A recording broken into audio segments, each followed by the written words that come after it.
A శుభకార్యానికైనా శుభారంభం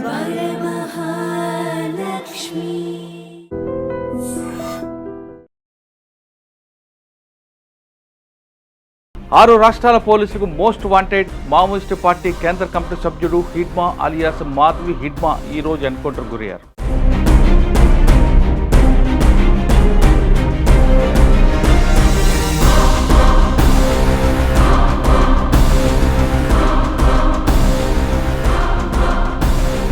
welcome to I dream. Big breaking news. ఆరు రాష్ట్రాల పోలీసులకు మోస్ట్ వాంటెడ్ మావోయిస్టు పార్టీ కేంద్ర కమిటీ సభ్యుడు హిడ్మా అలియాస్ మాధవి హిడ్మా ఈ రోజు ఎన్కౌంటర్ గురయ్యారు. అతను చనిపోయినట్లుగా పోలీసులు కూడా ధృవీకరిస్తున్నారు.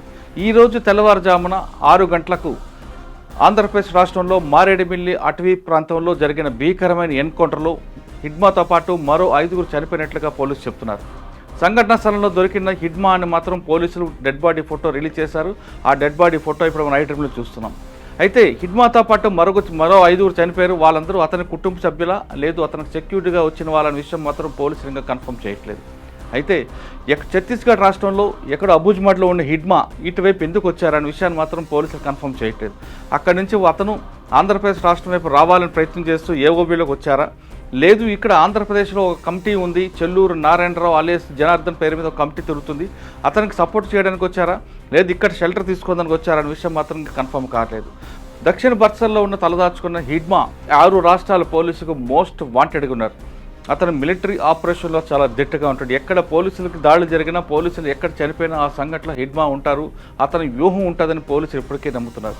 అతనిపైన దాదాపు ₹1 కోటి పైగా రివార్డు ఉన్నట్లుగా 6 రాష్ట్రాల పోలీసులు చెప్తున్నారు. ఒకవైపు ఛత్తీస్గఢ్, మహారాష్ట్ర, జార్ఖండ్ పోలీసులకి ముప్పు తెప్పులు పెడుతున్న హిడ్మా ఆంధ్రప్రదేశ్ ఎందుకు వచ్చారనే విషయం మాత్రం ఇంకా కన్ఫర్మ్ కావట్లేదు. మనకున్న సమాచారం ప్రకారం మిగతా రాష్ట్రాల పోలీసుల యొక్క దాడులు ఎక్కువ అవుతున్నాయి. ఆపరేషన్ కగార్ అనేది చాలా తీవ్రంగా ఉంది. మరోవైపు ఇక్కడ చూస్తుంటే ఆపరేషన్ కగారు మార్చి 31కి ఎండ్ అవుతుంది. కాబట్టి ఈలోగా హిడ్మాను కానీ ఎన్కౌంటర్ చేస్తే ఖచ్చితంగా మావోయిస్టు పార్టీకి ఊహించిన దెబ్బ ఉంటుంటూ పోలీసులు భావిస్తున్న తరుణంలో ఇటువైపు ఏఓబీలో పార్టీ యొక్క ప్రాబల్యం తగ్గింది, పార్టీ యొక్క షెల్టర్ జోన్ పెరుగుతుంది. కాబట్టి ఇటువైపు రావడానికి హిడ్మా అనుకున్న సెక్యూరిటీ గార్డ్తో ఇటువైపు వచ్చారా అనే ఒక సమాచారం కూడా వస్తుంది. మరోవైపు గతంలో కూడా తీసుకుంటే ఇక్కడ సుధాకర్ అనే వ్యక్తి కూడా చనిపోయారు. అయితే అదేవిధంగా గాజర్ల అశోక్, గాజర్ల రవి కూడా ఇదే ప్రాంతంలో ఎన్కౌంటర్ అయ్యారు. కాబట్టి అతను కూడా ఇటు మూవ్మెంట్ చూసుకొచ్చి ఏఓబీ ప్రాంతం అనేది తమ సురక్షిత ప్రాంతాన్ని భావించి మావోయిస్టు పార్టీకి సంబంధించిన కొంతమంది కేంద్ర కమిటీ సభ్యులు ఇటువైపు వస్తున్నట్లుగా మనకి సమాచారం వస్తుంది. గతంలో గాజర్ల రవి ఇటువైపు రావడానికి ఖమ్మం జిల్లాలకు సంబంధించిన కొంతమంది కమ్యూనిస్టు నాయకులు వాళ్ళకి షెల్టర్ ఇవ్వడంతో గాజర్ల రవితో పాటు మరి కొంతమంది రావడం ఎన్కౌంటర్ జరిగారు. ఇక్కడ స్టేట్ కమిటీ వరకు తీసుకుంటే చెల్లూరు నారాయణరావు ప్రాబల్యం ఎక్కువ కనిపిస్తుంది. అతనికి ఒక 20 మంది 1+20 మెంబర్స్ తిరుగుతున్నారు. కాబట్టి వాళ్ళ సహకారంతో ఇక్కడ ఏఓబీ ప్రాంతంలో మరొకసారి ప్రాబల్యం చూపించడానికి, పార్టీ బలోపేతం చేయడానికి హిడ్మా ఇటువైపు వస్తున్నారా, లేదు బస్తర్ జిల్లాలో ఎక్కువగా పోలీసులు ఒత్తిడి పెరిగింది కాబట్టి ఇక్కడ తలదాచుకోవడానికి వస్తున్నారా అనేది మాత్రం క్లారిటీ రాలేదు. ఏదేమైనా సరే ఈరోజు తెల్లవారుజామున 6 గంటలకు టైగర్ జోన్లో జరిగిన భీకరమైన ఎన్కౌంటర్లో హిడ్మాతో పాటు మరో 5గురు చనిపోయినట్లుగా సమాచారం క్లారిటీగా వస్తుంది. కానీ హిడ్మాతో పాటు మరో 5గురు ఎవరితో మాత్రం ఇంకా సమాచారం రాలేదు. కానీ హిడ్మా చనిపోవడం అనేది మావోయిస్టు పార్టీకి ఊహించిన దెబ్బ అని మాత్రం చాలా స్పష్టంగా చెప్పుకోవచ్చు. ఇక్కడ చెల్లూరు నారాయణరావుతో పాటు మరో 20 మంది ఎక్కడున్నారనే విషయం మాత్రం పోలీసులు ఇంకా కొనసాగిస్తున్నారు గ్రే హౌండ్ దళాలు. ఎందుకంటే చెల్లూరు నారాయణరావు యొక్క సహకారంతోనే హిడ్మాతో పాటు మరో 5గురు ఇటువైపు వచ్చినట్లుగా మన సమాచారం అవుతుంది. కానీ ఏఓబీలో తీసుకుంటే ఒకవైపు పాడేరు, అదేవిధంగా బలిమెల, కలిమెల ఆ ప్రాంతం అంతా కొంత పట్టుండి ఏరియా. కానీ క్రమేపీ పార్టీకి ప్రజలకి మధ్యన గ్యాప్ వచ్చింది.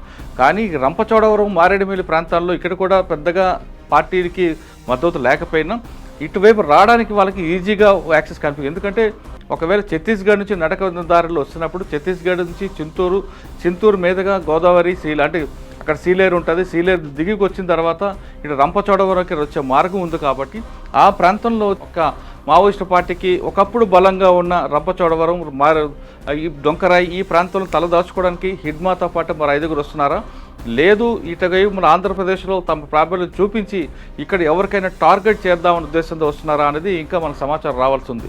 ఎందుకంటే పార్టీ క్రమేపీ 6 రాష్ట్రాల్లో క్రమేపీ అది ప్రాబల్యం కోల్పోతున్న తరంలో ఆంధ్రప్రదేశ్లో ఇటు మధ్యన పూర్తిగా ఆంధ్రప్రదేశ్ కానీ తెలంగాణలో కానీ ఇక్కడ పూర్తిగా యాక్టివిటీ తగ్గిపోయి తెలంగాణ వైపు రావాలంటే కర్రెగొట్ల వైపు నుంచి రావాలి. అక్కడ పోలీసు చాలా ఫోర్స్గా ఎక్కువగా ఉంది. కాబట్టి ఒకవైపు ఏఓబీ ఈ ప్రాంతంలోకి వస్తే తమకు కొంచెం తలదాచుకోవడానికి అవకాశం ఉంటుందని భావించి వస్తున్నారా అనేది మాత్రం ఇంకా సమాచారం రాలేదు. కానీ ఏఓబీకి సంబంధించిన ప్రాంతంలో ఆంధ్రప్రదేశ్ పోలీసులు ఎప్పుడు ఫోకస్ ఎక్కువ కనిపిస్తుంటుంది. ఎందుకంటే గ్రేహౌండ్స్తో పాటు ఎస్ఏబీ అధికారులందరూ కూడా ఆంధ్రప్రదేశ్ సరిహద్దు జిల్లాలో ఉన్న అంటే ఈ పాడేరు కానీ, అల్లూరు సీతారామరాజు, ఇటు ఛత్తీస్గఢ్ సరిహద్దు అయిన రంపచోడవరం, ఈ ప్రాంతాన్నిటి మీద ఫోకస్ ఉంది. కాబట్టి ఇటు ఏ మూమెంట్ కూడా వచ్చే అవకాశం లేదు.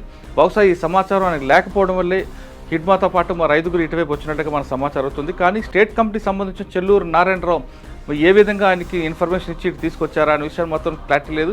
గతంలో చెల్లూరు నారాయణరావు కూడా గాజల రవి ఎన్కౌంటర్ ముందు ఒకసారి ఇటువైపు రావడం, ఇక్కడికి వచ్చిన తర్వాత పోలీసుల యొక్క దాడుల నుంచి తప్పించుకొని వెళ్ళిపోయారు. అంటే చెల్లూరు నారాయణరావు దళం మాత్రం ఇంకా మూమెంట్ ఉంది. కాబట్టి అతని సహకారంతోనూ అతని సమాచారంతోనే హిడ్మా ఇటువైపు వచ్చినట్టుగా సమాచారం అవుతుంది. కానీ ప్రస్తుతం హిడ్మా డెడ్ బాడీ మనం చూస్తున్నాం. అతన్ని డైరెక్ట్గా ఎన్కౌంటర్లోనే చనిపోయినట్లుగా ఎక్కడ కూడా కనిపిస్తున్నట్టు చాలా స్పష్టంగా కనిపిస్తుంది. కానీ ప్రజా సంఘాలు మాత్రం ఇతను దక్షిణ బస్తార్లో తలదాచుకున్న హిడ్మాని కొంతమంది తీసుకుని వచ్చి బలవంతంగా కాల్చారు అనేది ఒక వాదన తీసుకొచ్చారు. ఇది కేవలం ఫేక్ ఎన్కౌంటర్ అని మాత్రం చెప్తున్నారు. ఎందుకంటే హిడ్మా ప్రాంతం అనేది కూడా ఛత్తీస్గఢ్ ప్రాంతంలో ఉంది. ఏఓబీలో ఎక్కడ కూడా అతని మూమెంట్ లేదు. అలాంటి హిడ్మా ఈరోజు తెల్లవారుజామున ఎందుకు వచ్చారు, ఇక్కడికి వచ్చిన తర్వాత ఎన్కౌంటర్ ఎందుకు అయ్యారని మాత్రం ఇంకా క్లారిటీ రావట్లేదు. దీని మీద పోలీసు అధికారులు కూడా మాట్లాడడానికి ఇష్టపడలేదు. ఎందుకంటే జరిగిన ఎన్కౌంటర్ జరిగిన ప్రాంతం అనేది కంప్లీట్గా సిగ్నల్ లేని ప్రాంతం. కాబట్టి అక్కడ వెళ్ళాలి, చూసిన తర్వాత మిగతా ప్రాంతాల్లో ఏం జరిగిందనే విషయాన్ని మీడియాకి చెప్తామంటే పోలీసు అధికారులు చెప్తున్నారు. సంఘటన జరిగిన దగ్గర నుండి ఇంకా కూంబింగ్ జరుగుతూనే ఉంది. కాబట్టి పార్టీలు లోపటే ఉన్నాయి, బయటకు వచ్చాక మాకు ఇన్ఫర్మేషన్ వస్తుందని మాత్రం పోలీసులు చెప్తున్నారు. మొత్తమే తీసుకుంటే ఎంతో కాలంగా నిశ్శబ్దంగా ఉన్న మారేడుమిల్లి ప్రాంతంలో హిడ్మా ఎన్కౌంటర్ తర్వాత ఒకేసారి ప్రజలందరూ భయభ్రాంతులకు గురవుతున్నారు, ఒకేసారి ఉలిక్కిపడ్డారు. అదేవిధంగా ఆంధ్రప్రదేశ్ సంబంధించి తీసుకుంటే ఆంధ్రప్రదేశ్ పోలీసులు ఇటీవల కాలంలో నక్సల్స్ పట్ల సానుభూతి ఉన్నారని, నక్సలైట్స్కి వాళ్ళు సహకరిస్తున్నారని ఒక రూమర్ ఉంది. కానీ ఇప్పుడు తెలంగాణ ఏ విధంగా అయితే నక్సల్స్కి గట్టిగా ఎదుర్కొంటుందో అదేవిధంగా ఆంధ్రప్రదేశ్ కూడా గట్టిగా ఎదురు దెబ్బ తగిలింది అనే విషయాన్ని మాత్రం పోలీసులు ఈ సంఘటన ద్వారా ఒక మెసేజ్ పంపించారని మాత్రం చాలా క్లారిటీగా ఉంది. మొత్తమే తీసుకుంటే ఛత్తీస్గఢ్, మహారాష్ట్ర, జార్ఖండ్, అదేవిధంగా తెలంగాణ, ఆంధ్రప్రదేశ్, ఒడిశా ఈ అన్ని ప్రాంతాలకి మోస్ట్ వాంటెడ్గా కనిపిస్తున్న హిడ్మా ఈరోజు ఎన్కౌంటర్ అయ్యారు. కాబట్టి మిగతా రాష్ట్రాల్లో ఉన్న పోలీసులందరూ కొంచెం ఊపిరి పీల్చుకుంటారు. కానీ ఇంకా చాలామంది సంబంధించిన వాళ్ళు చాలామంది ఇంకా యూజువల్గా కనిపిస్తున్నారు. తిరుపతితో పాటు మరో కొంతమంది ఉన్నారు, మళ్ళీ రాజిరెడ్డి ఉన్నారు. అందరికన్నా ముఖ్యం మావోయిస్టు పార్టీకి సంబంధించిన వ్యక్తి గణపతి, ముప్పాల లక్ష్మణరావు గారు కూడా ఉన్నారు. వాళ్ళందరూ ఇంకా రావాలి, జనజీవన శ్రమ రావాలని సెంట్రల్ హోమ్ మినిస్టర్ గారు కూడా చెప్తున్నారు. కాబట్టి ఈ నేపథ్యం తీసుకుంటే మార్చి 31 లోపే ఈ మావోయిస్టు పార్టీకి సంబంధించింది ఒక కొలిక్కి వస్తుంది అనేది మాత్రం చాలా స్పష్టంగా తెలుస్తుంది. అయితే పార్టీ కూడా ఒకవైపు వాళ్ళకి ప్రోత్సహించి జనజీవన రావడం, వాళ్ళకి కావాల్సిన సరెండర్ పాలసీ ఇంప్లిమెంట్ చేయడం ఒకటి. రెండోది ఎవరైతే ఉన్నారో యూజువల్గా వాళ్ళ ఇళ్ళకి వెళ్ళి వాళ్ళ పేరెంట్స్తో కూడా సమాధానం చెప్పిస్తున్నారు. అందులో భాగంగానే ఛత్తీస్గఢ్ హోమ్ మినిస్టర్ గారు కూడా హిడ్మా ఇంటికి వెళ్ళి పువ్వర్తికి వెళ్ళి ఆయన తల్లి ద్వారా ఒక మెసేజ్ కూడా పంపించారు. ఆ మెసేజ్కి తల్లి ఇచ్చిన మెసేజ్ కూడా హిడ్మా ఎలాంటి రెస్పాన్స్ ఇవ్వలేదు. ఈరోజు ఎన్కౌంటర్ చనిపోయిన విషయం తనకు తెలుస్తుంది.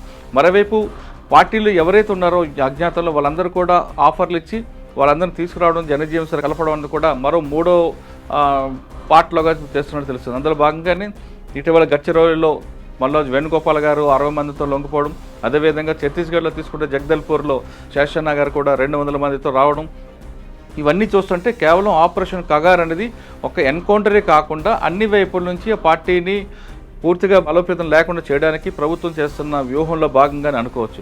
ఒకవైపు ఇది ఒకటే కాకుండా ఎక్కడైతే డెవలప్మెంట్ లేదో ఆ ప్రాంతంలో ఆయా ప్రాంతాలకు సంబంధించిన అధికారులు, ఆ ప్రాంతానికి సంబంధించిన ప్రభుత్వాలు పూర్తిగా గ్రామీణ స్థాయికి వచ్చి అంటే కేవలం పోలీసులే అని కాకుండా రెవెన్యూ డిపార్ట్మెంట్ అవ్వచ్చు, పంచాయతీరాజ్ అవ్వచ్చు, ఇరిగేషన్ అవ్వచ్చు, ఆయా అటవీ ప్రాంతాలకు వెళ్ళి ఆ గ్రామాల్లో ఉన్న డెవలప్మెంట్ చేయడం, అంటే యువత ముఖ్యంగా పార్టీ వైపు వెళ్లకుండా ఉండడానికి ఏం చేయాలనే విషయాలను కూడా ప్రభుత్వాలు, అన్ని రాష్ట్ర ప్రభుత్వాలు, కేంద్ర ప్రభుత్వం సహకారంతో ఈ విధంగా ముందుకు వెళ్ళనుంది. కాలక్రమంలో మావోయిస్టు పార్టీ అనేది చరిత్రలో మనకు ఒక పేజీలో మిగిలిపోతున్న విషయాన్ని మాత్రం చాలా స్పష్టంగా చెప్తుంది. ఇది హిడ్మా ఎన్కౌంటర్పై అభిప్రాయం. మరో అంశాల్లో మళ్ళీ కలుద్దాం. అంతవరకు నమస్తే. Thank you very much.